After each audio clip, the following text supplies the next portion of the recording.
Streaming on clickorlando.com, you're watching News 6 at 7 a.m. The cost to drive on some Central Florida highways is about to go up. What you need to know about toll hikes taking effect this week. In hurricane season appearing to be heating up, the new area being watched, and this one is close to home. Good morning on your Monday at 7 a.m. I'm Crystal Moyer. I'm Justin Mormith. Trooper Steve, watching those roads, but we do want to start with Chief Meteorologist Candace Campos. 'Tis the season, Candace. Yeah, 'tis the season. Here's the thing. I mean, break this down, because I think a lot of people are seeing that and like, oh no, a tropical system is going to be hitting us right around the 4th of July. Right. What's happening with my kid's summer camp? Do I have to go to work?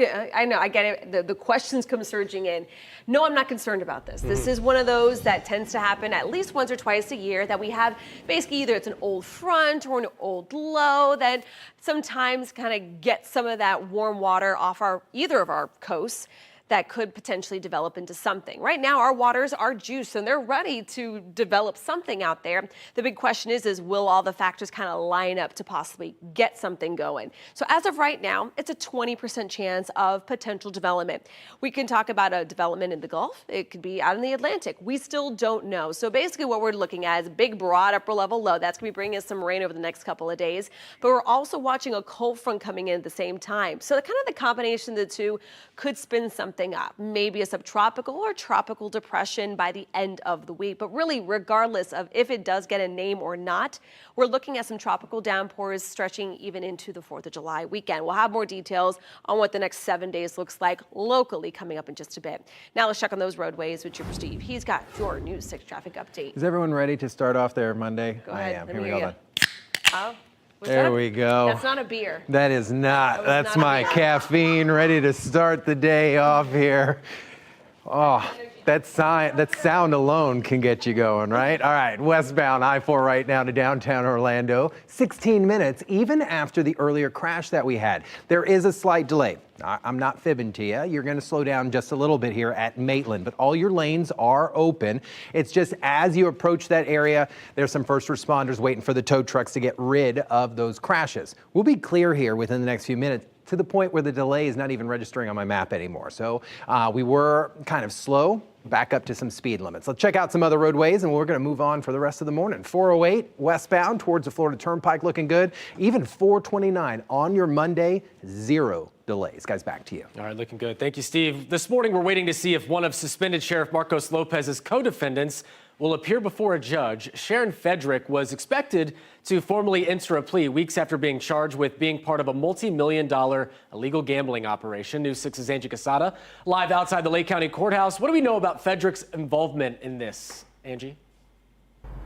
Hey, good morning, guys. Yeah, so just like you said, she was expected, right? We're hearing kind of some mixed mixed messages from the court if she's going to be appearing or not. But of course, we're going to confirm that in a little bit. But what we do know is that she is accused of being a part of that multi-million-dollar illegal gambling operation that left the sheriff arrested. And what we know so far also is that this hearing, if it does happen, it can give us a rare look into how the state is building this case. Justice will be served. Sharon Fedrick is one of 4 people arrested alongside suspended Osceola County Sheriff Marcos Lopez in a major state racketeering case. According to investigators, she helped operate a $21 million illegal gambling scheme alongside Lopez, his estranged wife Robin Severance Lopez, and 2 other co-defendants. Prosecutors say the group ran what looked like an internet cafe, but really it was a front for illegal slot-style gambling. Fedrick was arrested earlier this month and later released on a $300,000 bond. But she's also facing a fallout from a separate fraud case dating back to 2018. Her court appearance this morning comes just days after Lopez walked out of this same jail after spending 3 weeks behind bars. His wife, however, remains locked up, accused of laundering the gambling proceeds.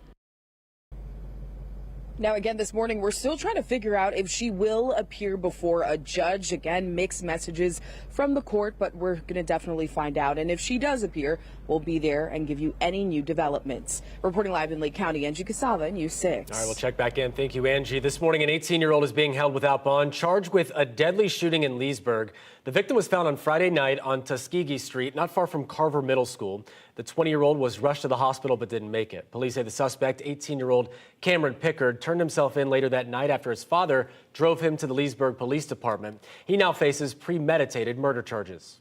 Also developing protests in South Florida this weekend, all ahead of the opening of a controversial new detention center for illegal immigrants. The facility, known as Alligator Alcatraz, is set to officially begin operations tomorrow. Yeah, but many are not happy about it, and some have even taken their fight to courts. News 6's Mark Lehman following the latest on this. And Mark, this is in a very remote area. Yeah, and I want to show you exactly what we're talking about. The facility is using an old airstrip and training base right in the middle of the Everglades. As we zoom out, you can see that exactly what the thinking is if someone were to escape, they'd really have nowhere to go. But this whole thing is facing pushback from everyone, from immigration advocates to environmentalists.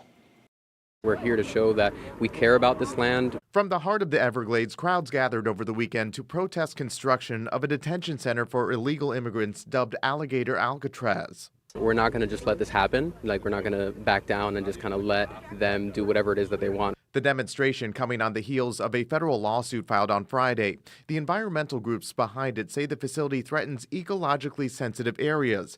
It's an argument that was brushed off by Governor Ron DeSantis. They're trying to use the Everglades as a pretext just for the fact that they oppose immigration enforcement. I mean, let's be clear. That's where you are on the far left. Now they don't want the laws enforced at all. Supporters say housing migrants there will ensure no one escapes because the surrounding area is marshland full of wildlife, but opponents are calling it political theater. The controversy growing after the Department of Homeland Security posted an AI-generated meme on social media that shows alligators representing immigration and customs enforcement agents outside the soon-to-be-built detention center. It's totally un-American. Yes, we know that this is a political stunt. We know this is meant to grab headlines. Despite the opposition, the opening of Alligator Alcatraz is still set for tomorrow. There are reports that President Trump will be in attendance. The FAA has issued a VIP movement notification for Ochopee, Florida, which is where the airport site is located. Mark, thanks. Local rescue groups are now looking for homes for nearly 100 animals after 2 large groups of guinea pigs were abandoned over the last 2 weeks in Orange County. They're also caring for dozens of bunnies from similar cases. The groups are calling for tougher rules on pet stores to prevent impulse buying.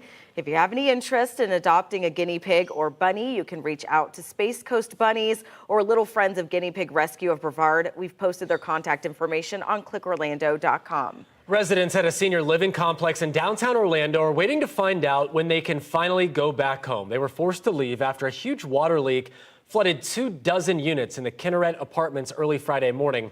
The property management team sent News 6 a statement saying, quote, "We remain focused on supporting our residents and restoring them back into their units as quickly as possible with the target timeline of moving residents back into their units sometime this coming week." Now, Orlando firefighters say the flooding was caused by a pipe burst on the 4th floor. At least 24 units were damaged, forcing people to evacuate. Lynx buses were brought in to help temporarily relocate residents. Central Florida has more toll roads than anywhere else in the state. And new this morning, it'll soon cost you more to drive on some of them. Starting tomorrow, 2 Florida toll systems are increasing rates. News 6's Stephanie Rodriguez joins us live this morning. And Stephanie, a lot of drivers wondering, why are the rates being raised? Yeah, of course. I mean, the short answer is really inflation. This is an adjustment that toll systems can make yearly to keep up. And now it's hitting Central Florida directly. And when it comes down to a whole month bill, I pay like $120 just in tolls. Just like rent and gas, Vinicius Carrillo de Castro now has to budget for tolls.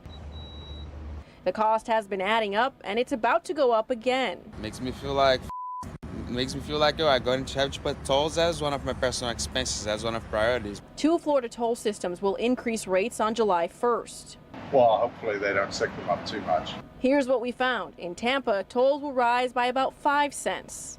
Closer to home, the Central Florida Expressway will raise tolls between 2 and 5 cents per toll. While you'll see higher tolls on some expressways, like here on the 408, there will be an opportunity for you to save some money. In March, when the state ended its 50% toll rebate program, The Central Florida Expressway reinstated its volume toll discount program for E-Pass users. The program gives E-Pass users savings based on the number of times they use the tolls a month.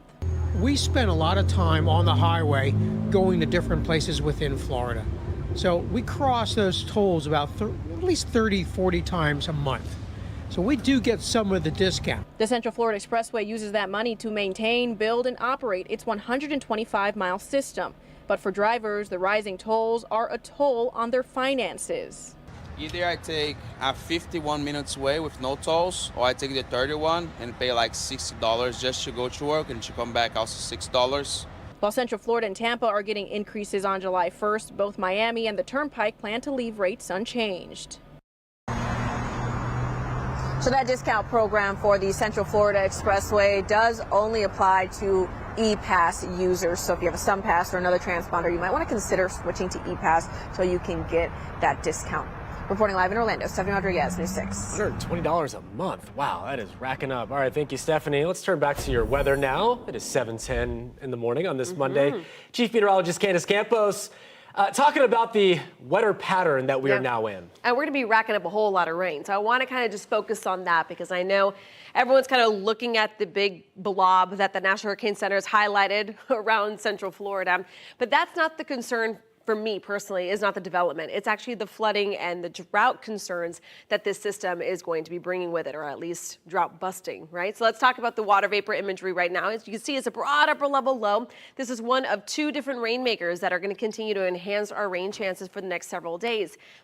The drought has been slowly creeping back up over the last couple of weeks. Right now, we're under a severe drought in parts of Marion County. Brevard County really has seen a lack of rain so far this month. And I really do think that we might be able to eliminate that drought finally by the end of the week because of this. Look how much rain we're expecting to see. Upwards about a 60 to 70% chance between Monday and even into the weekend, the holiday weekend. Although the timing is not ideal, again, we desperately need the rain. So along with that upper level low, we're watching an old boundary that's going to be moving through, kind of an old cold front. So the combination of the two is going to keep rain chances high, but look how much rain we could rack up between now and the weekend. 2 to 4, even up to 6 inches of rain when it's all said and done. We'll have more details though on really the timing of the rain for the next couple of days coming up in just a bit. Now let's check on those roadways with Trooper Steve. He's got your News 6 traffic update. Roadway's a little slow right here in Maitland. Just be careful, I-4 westbound. We've talked about this crash. I'm going to move on from it just because the tow truck's out here. Traffic is moving. We're in decent shape. It's not even registering too much on the map out there. Downtown Orlando, South Street, out by Amway, Kia Center, right? I don't even know. The place where the sports happen in downtown. Looks good. Looks good. I'll get in trouble. Cayley, Orange Avenue, Texas, even LB McLeod, east and westbound out there. No issues. A little further west, 528 this morning. If you're headed towards the airport, you're clear. Brevard County, you're even better. And then out by the attractions, brief slowdowns, nothing crazy, but right on our county line here, Osceola Polk Line Road at 441. I do have a crash leaving the Haines City area. Guys, back to you. All right, thank you, Steve. 7:13 coming up. One of the most talked about concerts this summer, experiences and unexpected moments. Straight ahead, the Beehive frightened after Beyonce appears to almost fall from the sky. What caused the mishap? Up next. First, though, multiple firefighters shot and killed in what police say appears to be an intentional ambush in Idaho. We learned about the suspect overnight.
A tragic story developing this morning in Idaho. 2 firefighters killed, a third fighting for his life after investigators say a man set fire on purpose, only to shoot the first responders as they arrived on the scene. The violent ordeal playing out yesterday in the city of Coeur d'Alene. That's about 35 miles east of Spokane, Washington. And as Naomi Ruckham explains, now investigators are trying to answer one big question. Why were the crews targeted? A solemn scene as the bodies of 2 slain firefighters were escorted through Coeur d'Alene, Idaho. There's multiple gunshot wounds. 2 Coeur d'Alene firefighters are down. Local police say they were killed when firefighters came under sniper fire around 2 p.m. local time, shortly after responding to a wildfire on Canfield Mountain. At least 1 other firefighter was injured. Police now believe the suspect set the fire intentionally. This was a total ambush. These firefighters did not have a chance. The sheriff says law enforcement exchanged fire with the suspect. The standoff ended later Sunday when the dead body of the suspected gunman was found with a firearm nearby after authorities honed in on a cell phone signal. The sheriff says the suspect's body, along with a number of guns, were pulled from the mountain as the wildfire rapidly approached the scene. We believe that is the only shooter that was on that mountain at that time. So there is no threat to the community at this time. Multiple state and local agencies, along with the FBI, responded to the scene. A no-fly zone had been in effect as helicopters flew over the mountain, carrying snipers and deploying heat-seeking technology in the search for the suspect. A shelter-in-place order was lifted shortly after the body was found, though authorities are warning the public to stay away from the mountain due to the active fire. Investigators are expected to go up to collect more evidence this morning. Naomi Ruckham, CBS News. So far, police are not releasing any names or any information on the victims or the suspect, but they do say the injured firefighter is out of surgery. The sheriff told reporters investigators do not know if the suspect shot himself or was killed in the exchange of fire with law enforcement. The fate of hip-hop mogul Sean Diddy Combs is now in the hands of the jury. After hearing weeks of testimony from dozens of witnesses, the jury is set to begin deliberations today. Combs is facing several federal charges, including racketeering conspiracy, sex trafficking, and transportation to engage in prostitution. He has pleaded not guilty to all charges. If convicted on all counts, Combs could face up to life in prison. This morning, concert goers and fans are reacting to a scary moment during Beyonce's Cowboy Carter tour. You may have seen this on social media, a lot of videos going around. Saturday night, Beyonce was performing in Houston while singing 16 Carriages on a flying car. There was a technical mishap there. Suddenly, the car, which was hoisted up in the air over the crowd, began to lean over. Eventually, Beyonce had to tell the production crew to stop. Beyonce was quickly lowered and the show was able to go on without any injuries. No word yet on if this prop will be taken out of the show. I don't think I'd put her back up on that thing. Well, it's not even about her, too. It's about that big car falling on the audience. It would have been dozens and dozens of. Yeah. I mean, that is so scary. Yeah. But I understand why they do it. They want, these part of the celebrities to be right. closer to the audience. If you're in the back, at least, Yeah. She flies around, so I can understand that. You pay enough. Yeah, no, that's true. I think that's why. We were talking about why all the new things that are happening in the concert world where you kind of make it worth it. Yeah, I mean, it's not just singing nowadays. Right. How about we just simplify it? Yeah. And, I don't know. Not when you're in the nosebleeds. But still. Yeah, cut the ticket price in half, stay on the stage, Sit and on you'll a, fill the place sit up. on a stool and sing. Let's go. Sit on the stool and sing. Have you seen Beyonce before? Yeah, but what happened to the days of just a chair, some music? I Well. sound like I'm 72. We do. Oh, man. I went to go see Beyonce. My goodness, I was in college. It was probably 2000. Don't put the year out Don't there. do it. It's okay. Don't do it. It was in the 2000s. Early 2000s. Last decade. All right, let's talk about the weather forecast across the area. We're going to be under a pretty soggy setup over the next couple of days, so maybe it might be a nice, couple of days to watch some of those concerts that they stream now for free online, because that's always a nice option too. And then we're going to be watching possibility for some tropical development by the end of the week and into the weekend within the next 7 days. And yes, it is going to be very, very close by. Basically, the blob is around Central Florida. So that's why I know it's catching a lot of people's attention. But unfortunately, whether or not it develops or not, it's still going to be bringing us some decent rain. Maybe a little more rain than a typical 4th of July, though, coming up for this year. Temperatures out the door right now. We're all in those mid to low 70s. But now let's check on that hour-by-hour forecast for today. A little bit of an earlier start possible to the rain means that temperatures might not be as hot as they have been, with highs today in the upper 80s to low 90s. Rain chances still up to about 60%.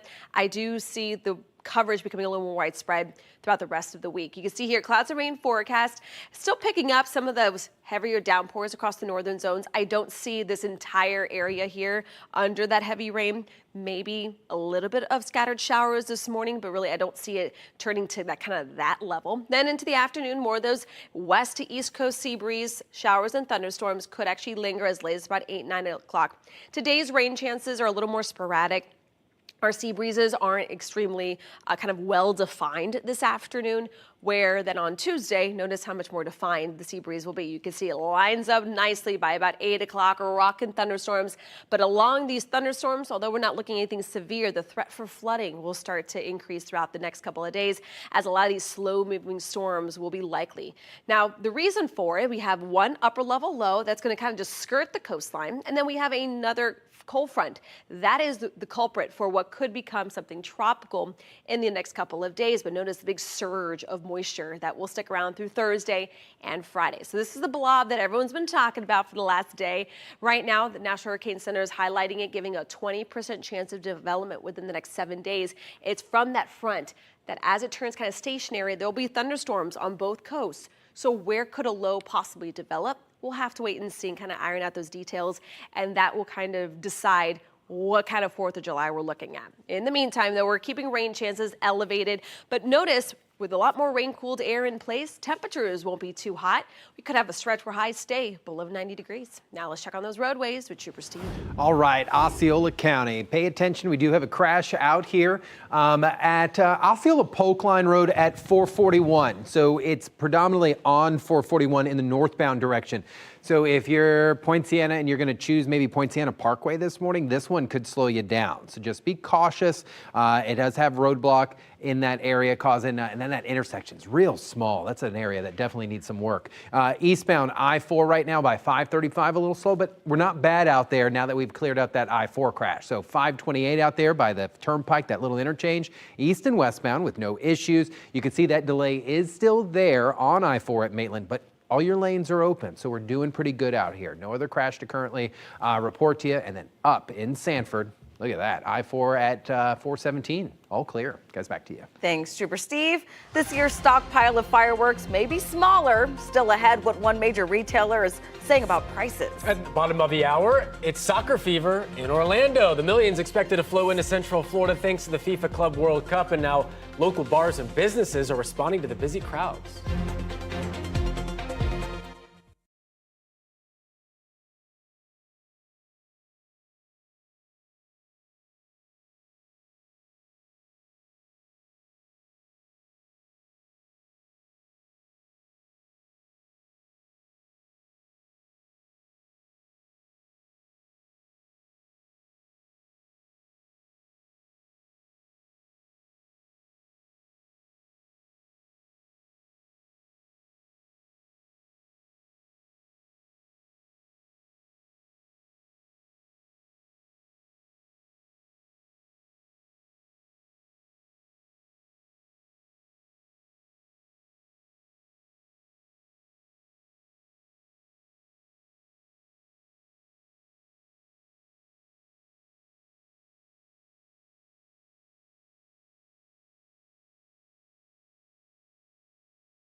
4th of July celebrations now just 4 days away. And if you're planning to buy fireworks this week, expect to pay more than last year's celebration. More than 95% of fireworks come from China. And recent tariff changes, including a spike to 145% before being rolled back to 30%, have shaken up supply chains. Retailers like Phantom Fireworks say they are feeling the impact. On about 30% of our products, there's going to be some effect in the price. We're not going to pass all of it on to the consumers. Now, some orders were delayed or canceled, meaning fewer options on the shelves and higher prices for certain items. And with the U.S.'s birthday, 250th birthday, by the way, next year, the industry is watching supply closely. The frustration of finding a job is growing thanks to crooks targeting job boards. Still ahead, what to look out for so you don't get scammed. Plus, the push by Republicans to pass President Trump's budget bill. What's set to happen on the Senate floor in just hours.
Streaming on clickorlando.com and broadcasting live, you're watching News 6. Good morning, Central Florida. I'm Chief Meteorologist Candace Campos. Looking at the rainfall over the next couple of days, we are once again going to be dealing with upwards of about 4 to 5 inches of rainfall when it's all said and done. Now, taking a live look outside, Daytona Beach right now, temperatures are in those low 70s, but do expect, though, another pretty unsettled weather pattern over the next couple of days. Rain coverage for today up to about a 60%. Now, let's check on those roadways. Richard Steve. We are kind of spotty out there this morning. Just be careful. First crash out here at 441 at Osceola Polk Line Road in the northbound directions, but eastbound I-4 Champions Gate to downtown, 30 minutes, not too bad. Still watching this crash westbound I-4 at Maitland, but shouldn't slow you down too much. Be careful. Some fire trucks just showed up on the shoulder out in this area in the westbound direction, causing some minor issues as you're traveling, as you approach Maitland Boulevard. CBS Mornings continues next. Remember, you get updates on our stories anytime. ClickOrlando.com.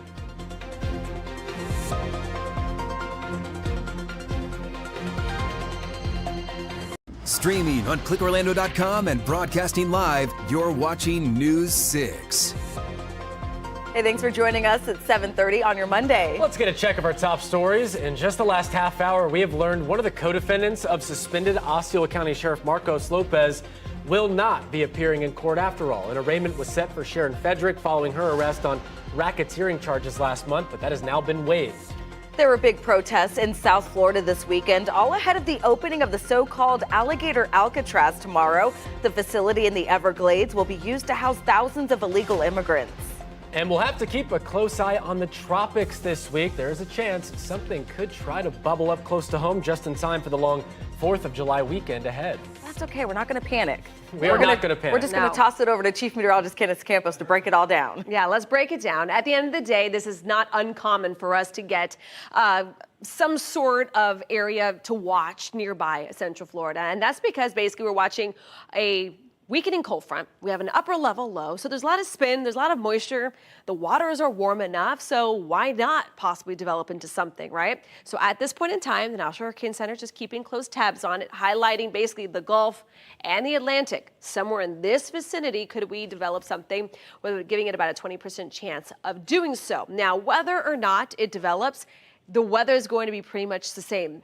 We're still going to look at tropical downpours that are going to start moving through towards the end of the week and into that holiday weekend. Now, exactly where, if anything, does develop will really kind of decide what kind of 4th of July and what kind of weekend it looks to be. So in the meantime, though, taking a live look outside, one thing we do know, it's a nice start, certainly warm and muggy. Right now we're in those mid to low 70s.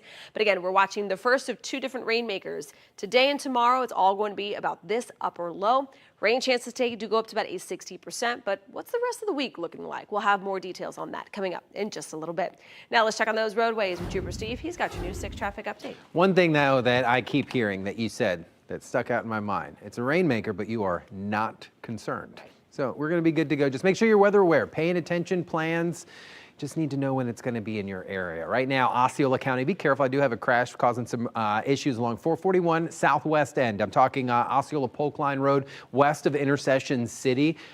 Just be careful. There's a severe roadblock there. On I-4, though, not too bad. 32 minutes. If you're getting onto I-4 from Champions Gate there, it's a 32-minute drive as you make your way there at the speed limit with a brief slowdown. Westbound I-4, Maitland Boulevard, this crash, I'm hoping cleared out soon. A fire truck showed up east of here. I would think someone called in another crash. There is not. We're looking good. They continue to move on. Seminole, look, you guys, nice and clear. Your ramps over at 4646A, all clear this morning. Guys, back to you. Thanks, Steve. And the latest developments in the case against suspended Sheriff Marcos Lopez, we're now waiting to see when one of his co-defendants will face a judge. Sharon Fedrick is accused of helping run an illegal gambling operation that pulled in millions. News 6's Angie Casada is live at the Lake County Courthouse. And Angie, you just learned an update on this case. Hey, good morning, Crystal. Absolutely. Within the last 20 minutes, we learned that Sharon Fedrick's appearance this morning has been waived. But even though that hearing won't happen, her legal troubles are far from over. Investigators say Sharon Fedrick was part of a criminal enterprise that brought in more than $21 million in illegal gambling proceeds. Alongside suspended Osceola County Sheriff Marcos Lopez and 3 others, she's facing charges of racketeering and conspiracy. Justice will be served. Fedrick has been out on bond since June 9th, but this isn't her first legal battle. She also has a pending fraud case out of Orange County. Earlier this month, prosecutors tried and failed to revoke her bond in that older case due to the new charges. Meanwhile, Lopez was released last week after posting $1 million bond and proving the money wasn't tied to illegal activity. His arraignment was canceled. His wife, Robin, though, is still behind bars with a $400,000 bond. Again, no court appearance today for Fedrick, but she's still facing some serious charges. And if we learn any new developments in this case, make sure to stay here on clickorlando.com. Reporting in Lake County, Angie Casada, News 6. Thank you, Angie. New this morning, a local woman is facing 5 felony charges after troopers say she used a stolen truck as a weapon to run a man over. The attack happened Saturday on an I-75 off-ramp in Hillsborough County. Investigators say 20-year-old Armani Bellamy chased and struck the victim, pinning him under the truck. Investigators say she tried to get away, but a witness stopped her until law enforcement got there. The victim is in the hospital with serious injuries. Meanwhile, Bellamy is in jail, facing aggravated battery and grand theft charges. Also new this morning, a woman is facing animal cruelty charges after police found 7 dead pets in her abandoned Edgewater home. Police say 57-year-old Danielle McGinnis left behind 2 dogs, 2 cats, and 3 birds at the property on Pine Tree Drive as the house underwent a long-standing civil dispute. Police say all the animals were found decomposing with no food or water. According to the arrest report, McGinnis admitted to leaving the animals behind, and neighbors say they hadn't seen her in nearly a year. She was arrested in Daytona Beach. Her bond is set at $40,000. In Brevard County, investigators are working to figure out what started a boat fire off of Cape Canaveral. The fire broke out Saturday just a mile offshore, forcing 6 people to abandon their sailboat. You can see those flames and heavy smoke pouring from the vessel. Thankfully, fire officials say a Good Samaritan and local crews got everyone to shore safely. No one was hurt. The Coast Guard and Florida Fish and Wildlife are investigating. A live picture now from Capitol Hill, where debate over the so-called Big Beautiful Bill went late into the night. Senators hoping to meet President Trump's goal of having the sweeping bill to his desk by Independence Day. Yeah, but the plan continues to face stiff opposition and delays from Democrats. Mark Lehman is following the overnight developments live in studio now. And Mark, lawmakers put several votes on hold, at least for a few hours. Yeah, Republicans postponed a planned overnight session until later this morning. Most are hoping to meet the president's deadline, but with a long day ahead, there are a lot of questions about if it will actually happen. After hours of debate over the weekend, the fate of President Trump's budget bill remains uncertain. The legislation extends tax cuts, removes taxes on tips and overtime, and increases spending for defense and border security. Democrats are united in opposition. A handful of billionaires get a big break, while working people lose their Medicaid, while hungry kids lose access to food funding. Most Republicans are united in support of the bill, with the White House saying cuts to Medicare and food stamps are meant to target fraud and waste, not hardworking Americans. We have before us today a once-in-a-generation opportunity to deliver legislation to create a safer, stronger, and more prosperous America. But if more than 3 Republicans oppose the measure, it's likely to fail. Senator Tom Tillis says he'll vote no and retire at the end of his term. Senator Rand Paul says he voted no to a procedural measure because he thinks the bill would add trillions to the deficit. That doesn't sound at all conservative to me. Now, other Republican senators have been calling for amendments to the bill before they vote in favor. There will be much more debate and voting ahead as the Senate resumes their session at 9 this morning. The Senate has to actually pass the bill in order to return it to the House. Justin. All right, should be interesting. Thank you, Mark. In April, more than 400,000 Floridians were unemployed. That's according to the U.S. Department of Labor, and crooks are looking to cash in. The FTC says job scams ranked among the top frauds last year. News 6 investigator Louis Bolden explains why experts say it's only getting worse. You know, I had heard that there were job scams, but I had never seen, a story about anyone who personally had one. It was Elisa Murray's first experience with a job scam. And this was pretty savvy. Murray says she posted her resume on various sites and was looking for a work-from-home job.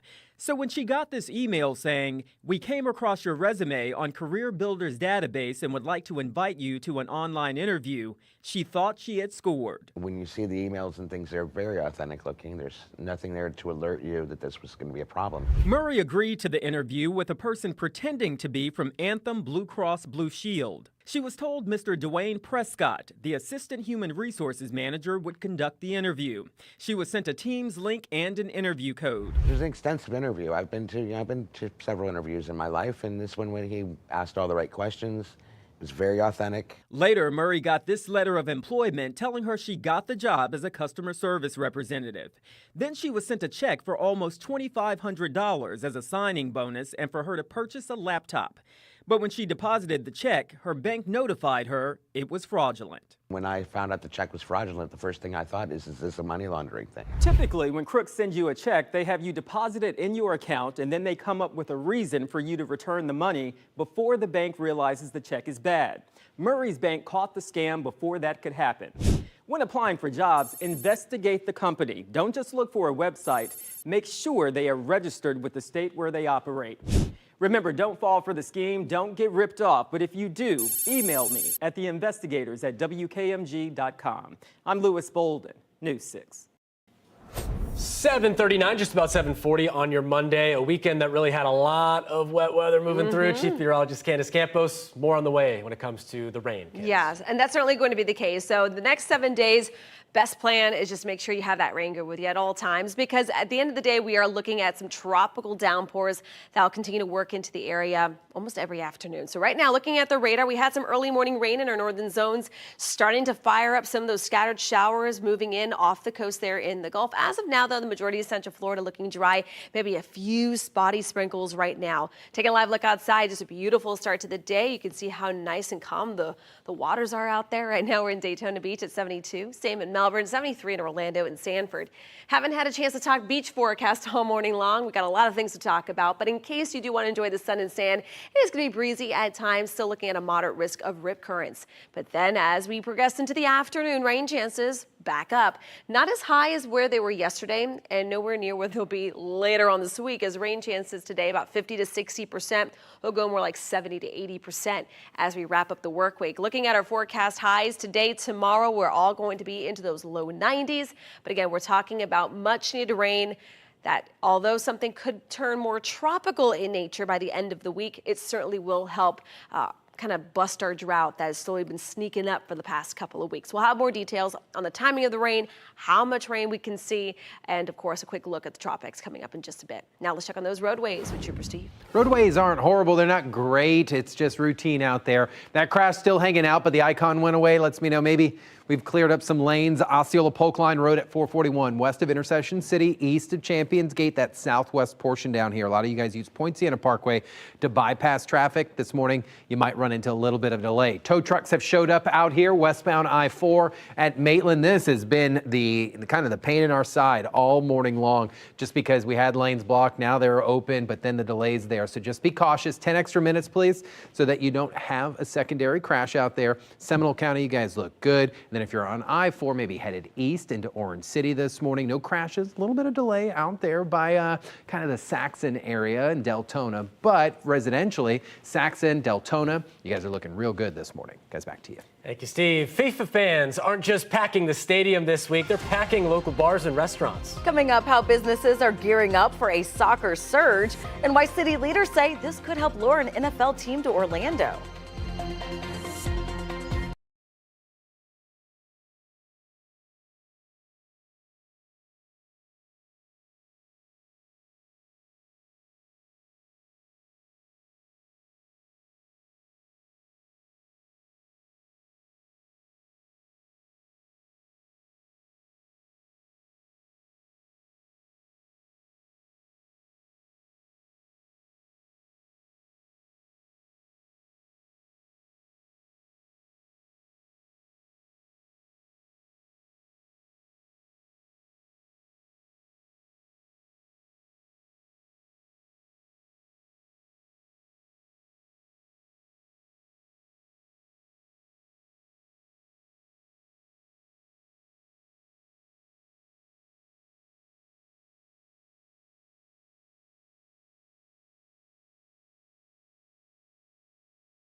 Orlando is buzzing with soccer fever, and Paramore businesses are looking to cash in. Bars and restaurants near Camping World Stadium are gearing up for another big crowd as the FIFA Club World Cup rolls into town this week. As News 6's Jarrell Baker reports, city leaders say the economic impact could be a game changer. Several businesses in Paramore are expecting FIFA Club World Cup fans to pack their place this week, just like they did during last Thursday's match, grabbing food and drinks at Glenn Clausen's bar, Idaho Park Lager House. Original location, we do open on Mondays, but here we don't, so we're going to special open for this. We'll open at 5 p.m. And just a few minutes down the road, Zeta Steglich-Ross with the District Gastro Bar says they're also expecting to see more foot traffic. During the week, it's typically slower. Clausen, whose bar just celebrated its first anniversary, says events at Camping World Stadium attract more business to Paramore. It's cool seeing Ryder Market across the street open up a few months before we did, and then Hittin' Skins is another great business. So we've been trying to collaborate with the other business to kind of create that community and hopefully get more development going. Especially with new laws that have been instituted by the city to curb crime, nightlife crime is rebounding, and so we really appreciate these events in collaboration. Commissioner Shan Rose says that this week's festivities could be another step in luring the Jacksonville Jaguars to host their games here for the 2027 NFL season. This is a continuation of, Orlando is the #1 sports city in America right now, and we're moving, and this is showing the Jaguars, hey, there's a lot of great things for you we have beyond the stadium. In Orlando, Jarrell Baker, News 6.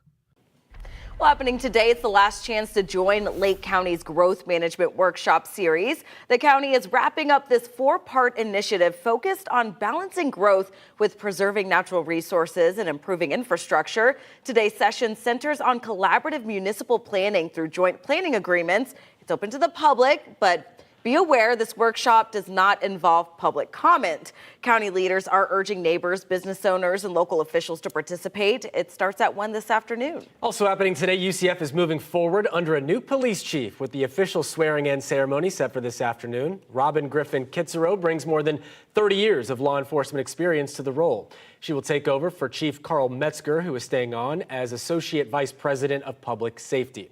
UCF's president calls the transition a move to strengthen campus security. Today's ceremony starts at 3:15. A floral dress worn by Princess Diana just made history, selling for more than $500,000. It was one of dozens of items from her iconic wardrobe auctioned off in Beverly Hills. The dress was worn during hospital visits and went for $520,000 smackaroos. It wasn't the only piece bringing in the cash in, though. A Dior handbag and ski suit pulled in another $325,000. The auction house calls it the biggest sale of Diana's fashion ever, proving her style and her legacy timeless. Yeah, I mean, you showed me that video of the woman who won the dress, and she was freaking fired up about it. She fell to the ground. Yeah. So I'm sure she had a budget going in there. And then I imagine with 520, maybe her budget was 500 and she just went a little right, just was like, okay. What she won? What's an extra 20? No big deal. You know those space auctions that they have in Titusville? Yeah. So I bought some stuff for my dad, and I can never afford anything. It just goes up too high. Yeah. But when I actually got something, I was like, yes! Doesn't it feel? It always just feels good to win. Yeah. And that's what I think those live auctions pulls that out of you sometimes. It's like, at this point, I just want to beat the person who I'm bidding against. I just want to win something, but for less than $500,000, Right, of course. Wow. Could you imagine you're skiing and you're like, man, you look a lot like, you're very Princess Diana-esque. Like, thank you. Oh, you don't I just bought her ski suit. All right, let's talk about the weather forecast. Well, you can't wear that here. Well, I'm sure they're like, I better look like her. Yeah, exactly. $500,000 later. All right, let's talk about it. Maybe no ski suits, but certainly rain gear. That's going to be needed over the next couple of days as we're watching not one, but 2 different rainmakers moving through central Florida. The first is an upper level low bringing in plenty of tropical moisture, some instability that lifts. So as the sea breezes come together over the next 2-3 days, they will have plenty to work with. And that's why we'll see some of those heavier downpours. Rain chances will be elevated as we will see more coverage. Then up to the north, we're watching a weakening cold front. No, it's not bringing cold air. It's still, it's almost July, everybody, but it will start stalling out around central Florida. And that part of the forecast is catching the attention of the National Hurricane Center. I'll explain in just a second. Right now, out the door, we're in those low 70s on hopefully this short work week for you, as 4th of July is right around the corner. But let's take you here hour by hour on your Monday. 89, that's going to be our high today. You might be wondering, why is it not hotter? Normally we're in those mid-90s. Well, an earlier start to the rain, a little more cloud cover because of that upper low could keep temperatures at bay just a bit with their coverage again up to about 60%. Now, I'm waiting for this next update from our in-house model runs because I do think that this blow-up of rainstorms is way oversold. But I want to keep the chance for some light rain, some spotty rain across our northern zones a little earlier in the day. Notice the cloud covers around throughout most of the afternoon. And then by about 3 o'clock, we could see some coastal showers, even popping a few isolated thunderstorms even late into the night tonight, about 9, 10 o'clock. The sea breezes today are a little weak, so the rain chances and kind of the progress of where the action will be seen on the radar could be a little erratic. Then as we head into Tuesday and Wednesday, the rest of the week will become more uniform. You can see by 5, 6 o'clock on Tuesday, scattered storms will develop. Then they all kind of spread out, becoming more uniform by about 8, 9 o'clock. Could see those low-moving storms as late as about 10 in the evening on Tuesday. So we're talking about a 1-2 punch, right? So we have this upper level low that's just going to kind of brush the East Coast, and then here comes that next cold front. Again, it will weaken, but as it pushes a little further south, primarily over Friday and Saturday, right over Central Florida, it will fizzle out, but we have kind of that spin from the upper level low. We have plenty of moisture from this front, and then down at the surface, the waters are above that 80-degree mark. So there will be that potential and certainly an opportunity for something to develop. Will it develop over the Gulf? Over the Atlantic? Will it develop at all? We still have to kind of wait and see and iron out those details. But because of that, the National Hurricane Center is giving it a 20% chance of potential development. Regardless of development, drought-busting kind of rain can be expected between today and tomorrow. Within the next 7 days, we could rack up between 2 to up to 5 inches of rainfall. Unfortunately, though, that does include rain on the 4th. Now let's check on those roadways with Trooper Steve. Man, 51 minutes later, and that caffeine pop that I did at the top of the hour, whew, it's kicking in. All right, westbound I-4, Maitland, very slow, all lanes open. First responders and tow trucks on both shoulders, so please be careful. These men and women are out of their vehicles working to clean this up. That's their office. The least you can do is just slow down so that they're safe and that the road can stay open, please. The rest of us doing good. Or I-4 out here at John Young Parkway, Orange Blossom Trail, your main line and your express lanes look good. 408 through Azalea westbound, no issues. Now last week, I was hanging out down in St. Cloud. Great weather morning for a great occasion. They are breaking ground for a new fire station, and there are more to come in the city. I got to talk with the mayor and the fire chief down there, and they are all very excited. Head to clickorlando.com and check that out. Today, we're bringing it back to the basics. For years, you all know 10 and 2, hands on the 10 and 2. Well, that's changed. Join me today at 10 o'clock as I break it down. Guys, back to you. Thank you, Steve. Holiday travel ramping up, and MCO is bracing for more than 1 million passengers. How flights are holding up here in Central Florida after major delays last week.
New this morning, Blue Origin's new Shepard rocket successfully blasted off from West Texas over the weekend. 6 passengers were on board for the quick trip to space. The flight lasted about 10 minutes, giving crew members a chance to experience weightlessness before returning to Earth. Well, airports across the country are bracing for the 4th of July rush. And here in Central Florida, MCO is expecting millions. Orlando International is now in a 9-day holiday travel window and expects to see more than 1.4 million passengers. Now, it comes after severe weather last week caused more than 800 flight cancellations in Atlanta alone. Ooh. So far, though, MCO says it hasn't seen the same level of impact. It's tough to get everybody up, but once you're out, it's good to be in and out. Airport leaders still urging travelers to check their flight statuses and arrive with plenty of time to spare. Candace. All right, rain chances this afternoon will be going back up to about a 60%. As of right now, most of us staying relatively dry, but notice how much instability and all those storms out over the Gulf that will continue to fuel those afternoon thunderstorms. Our rain chances for today, about 60 to 70%. They're going to increase that chance even more as we head into the rest of the week. We're watching 2 different systems out there that will, one, have a potential for possible tropical development by the end of the week. Again, not a big concern for any significant development, but certainly something we're going to be watching for increasing chance for rain, Steve. Just watch out this afternoon, like Candace is saying. It's a repeat, guys. Just be careful. Westbound I-4, we're very slow. Your lanes are open. This has been out there all morning long. Don't need a secondary crash. Give it about 20 minutes. I think this will be completely gone. All right. Thank you, Steve. And thank you for spending some time with us this morning. We break news on clickorlando.com. You can also find all of our stories in our new 6 Plus app for your TV. Have a great Monday. See you. That's pretty.